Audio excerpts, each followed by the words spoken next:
it's Ephraim here from passpoint1 Comics. I just want to say thanks to all the people who have subscribed to my channel and view my videos. I hope you like them, and I hope the best, and I know the best is yet to come.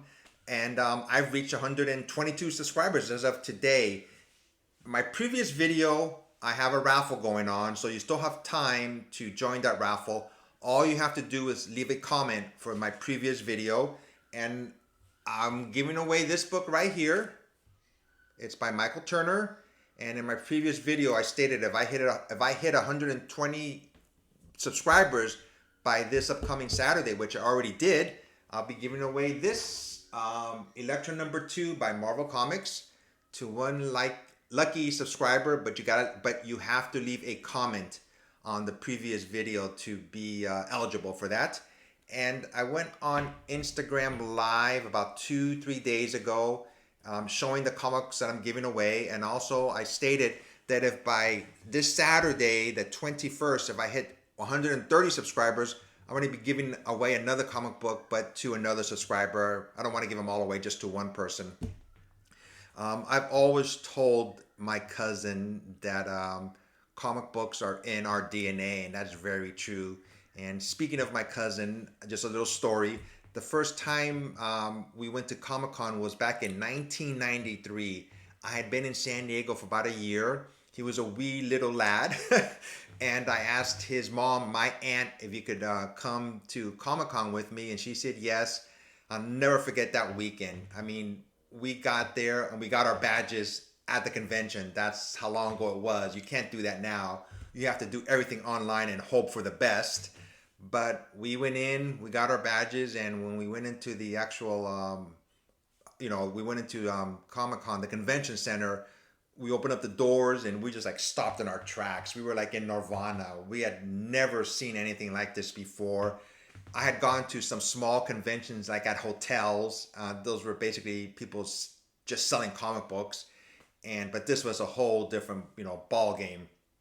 And I'll put a picture here of the very first time that myself and my cousin went back in 1993, and I have a pic. We've been trying to duplicate that picture every year. So I'm showing you the first one, and I'm showing you the most recent one from 2019. As you can tell, I haven't changed at all. I look exactly the same. So before I get into my comic books that I got this week, I want to give a shout out to fellow YouTuber Wild Comics.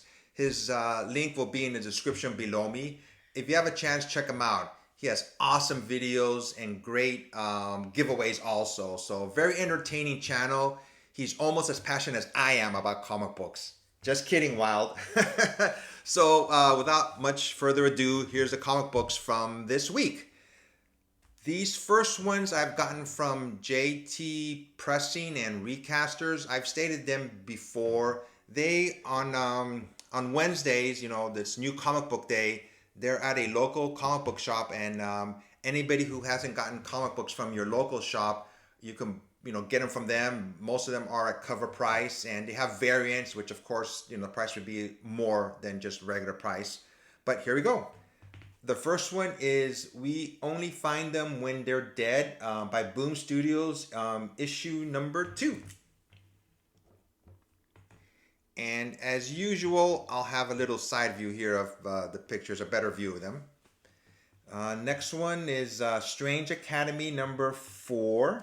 One of them is the second one is a variant edition by, I'm drawing a blank on the artist, it'll come to me.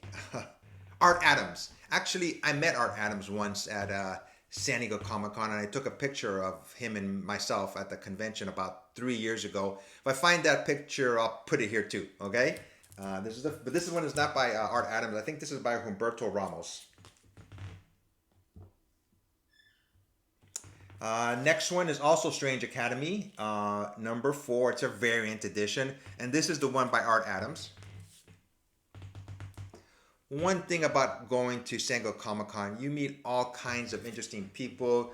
I mean, you strike up conversations with people you've never seen before, but everybody there basically is into comic books, and just talking about them and going to panels and standing in line for hours and hours and hours to get inside a panel. Me and my friends and my family we would get there like 4 o'clock in the morning or before that. Sometimes somebody would get there earlier than that so we can get in line just to get inside a specific exhibit or panel. Or at San Diego Comic Con, there's the convention center, but right next door is also the gas lamp district where it's like a tourist type area, and it's expanded. It's just not the convention center. You can go outside and just do so many things. It's like a 4 day. It's a 4 to 5 day event.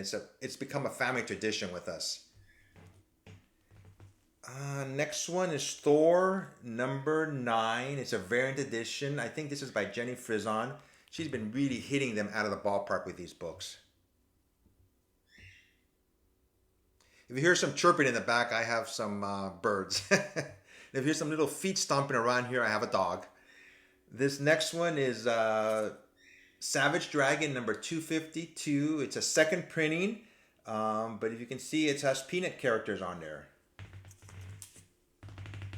And like I said, I got all these from Recasters and JT Pressing. Next one is Wolverine Black, White, and Blood #1. I got 2 of them. I haven't read these yet.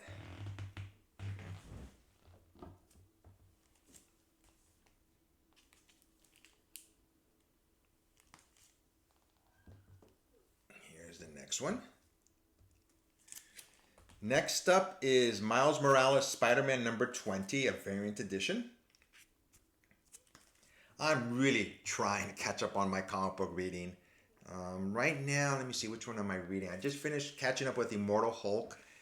I read Iron Man, and I don't know which one I'm reading now, but I'm so far behind, like months and months, so I'm just trying to catch up. This is The Amazing Spider-Man Last Remains 51.LR. I guess LR stands for Last Remains. I always like group covers too. I always, seem to like them a little bit more than... I do enjoy the regular covers, but when it has group, all these spider people on there, I must say that's pretty awesome. This one is... I'm not sure when this first one came out, but this is Bloodstone #1. This came out years ago. I'm not exactly sure when. It's first appearance of Elsa Bloodstone. So it's not a recent comic book. Take out. This one has kind of a glare in it, so I'm going to take it out for you, but I'm going to be very careful.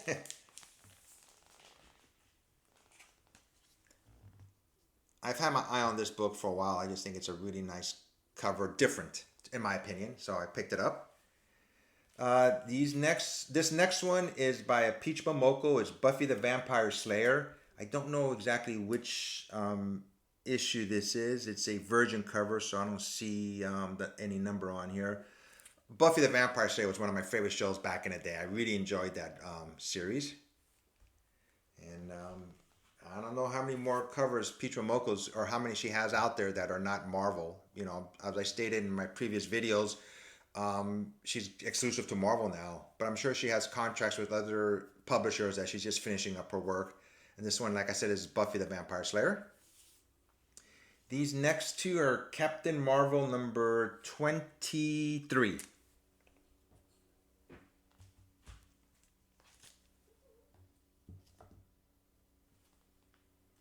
And this one is also 23. It's called The Clash of the Centuries.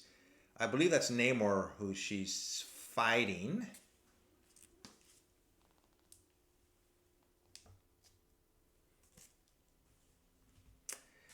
This is Black Widow #3, variant editions. This is Alex Ross cover.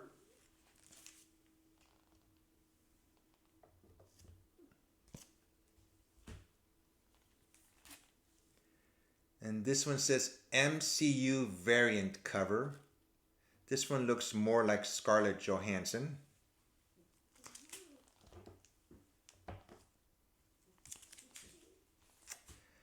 Next one is Spider-Man Noir, if I'm pronouncing it right, Noir.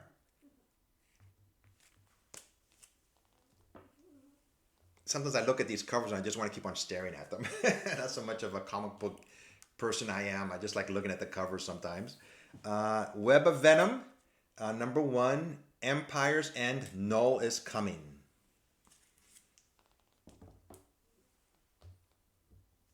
Nola's a character that was been introduced, I believe, in Venom, and he's supposed to be expanding to the Marvel universe now, and he's an angry god. It seems like.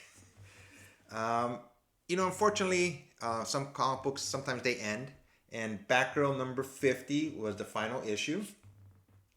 So I got two of them. I've been reading the storyline. I mean, I really like reading comic books. Like I said, I'm just trying to catch up. I have so many. But this was the final issue, and I haven't read this one yet, so hopefully I will soon.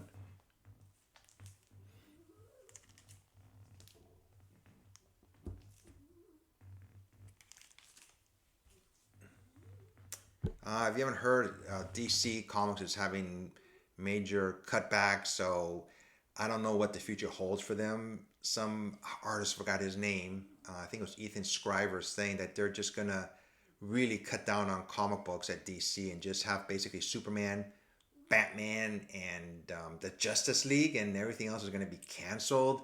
And their DC, I think it's owned by now AT&T. They're gonna like have their characters to be used by other publishers. I mean, we'll see what will happen. But I was like, oh my gosh, that's terrible for all the people who've lost their jobs. Man, knock on wood, DC will survive. So this next couple of books I've gotten from this Facebook group called Trinity Comics. In a normal year, they go to conventions and they pick up exclusives for you. They get signatures for you. I've seen them at San Diego Comic-Con before, and they're just really hustling out. They're hustling and trying to get as many comic books for the people who order them. They wait in line like everybody else. So they really hustle. But because of COVID, all that's been shut down. But they're still getting artists to sign for them, and they still have exclusives also. So I've bought a couple from them. I've bought more from them than a couple, but these are just two of the ones that have come back recently. This one is Something is Killing the Children. Like I said, once again, it's by Trinity Comics. And my next one, I got to remember the name of this cover. I think it's Red Dawn. Hang on, let me make sure. Forgot the name of the cover of the book already. Dark Red, number 1. And this is by Aftershock Comics. This one really, I got to read this series. This one really grabbed my attention. Has like bats coming out of her mouth, basically. And like I said, both of these are from Trinity Comics.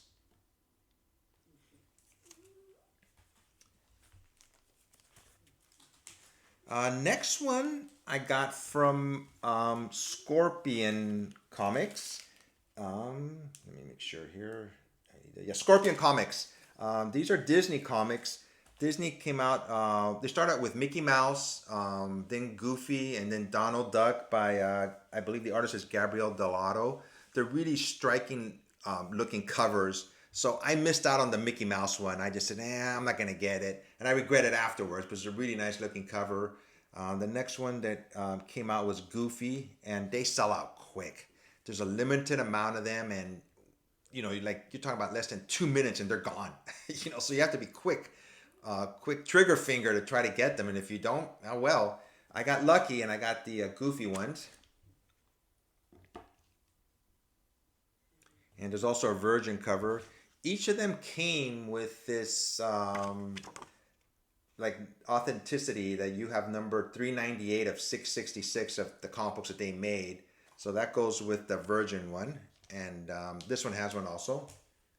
Like I said, I tried for Donald Duck. That's the next one. And I got one of the books. I couldn't get both of them. They just sold out too quick. Here's the Virgin cover of that one. And here's a little authentication that's only they've only sold a certain amount. I'll put it here on the side also. Now the last books are the same issue, but they're varying covers. There's this one series that just came out recently, crossover by Donny Cates, Jeff Shaw, Dee Cunniffe, and John J. Hill. It's by Image Comics, number 1. I'm going to give a review on this one because I actually did read it. Like I said, it's from Image Comics, and the big thing about this book is, what if superheroes, this is an Earth that, comic books are just comic books and nothing else. But there's this event that happened in Colorado in, I believe, January 11th, 2017, when somehow this world opened up and all these superheroes came to Earth, and basically a big battle happened in Colorado, and how Earth copes with all this. So that's where the story starts off with. I'm not going to give out any spoilers. So far it's a good read, but I bought so many variants. I didn't realize I bought so many. So there's quite a few here, but I'm going to show them to you all. Okay. This is the first one.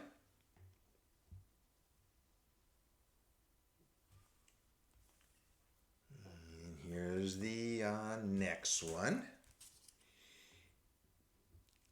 And like I said, when I got these, I went, oh my gosh, I ordered so many of them. And I think I probably have some more out there that I haven't received them yet. They're probably going to be coming in.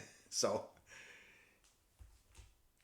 this one is like, all these superheroes are like at a comic book store, and they're all buying comic books. Pretty cool looking cover. Oh, actually, this one came from Scorpion Comics. I just read the little back here. And some of these I got when I ordered them through JT and the Recasters. And there's this one.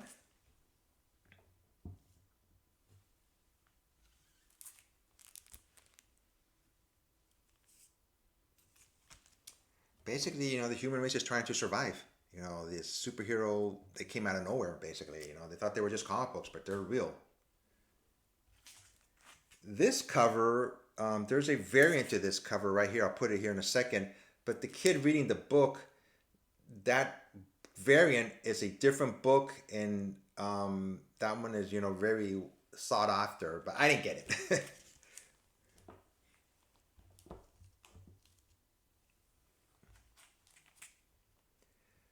This girl right here, she's the main character so far in this series.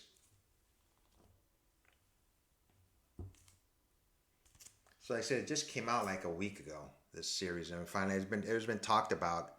And there's rumors, I'm not sure if it's true or not, that this is going to be an actual crossover with Marvel or DC. I mean, who knows? So.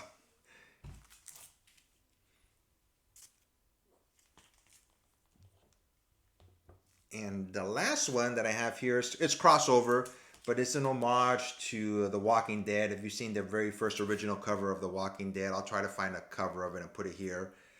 This is an homage to it. You can just, if you're into The Walking Dead and issue number 1, you'll know what I'm talking about. That's the last one, I promise. Like I said, unless I get more in the mail, which I don't recall doing, but who knows. So this is my last book. Once again, my raffle's still going on. My previous video has all the information. All you have to do is leave a comment on that video, and I'm going to close it up on Saturday. And I'm at 122 subscribers as of right now. If I get 8 more, I'm going to be giving away another comic book. I got it. I'll choose one. It'll be a nice one. So you don't have to worry about that. So that's all I have for you this time. This is Ephraim from passpoint1 Comics. Please be safe out there and take care.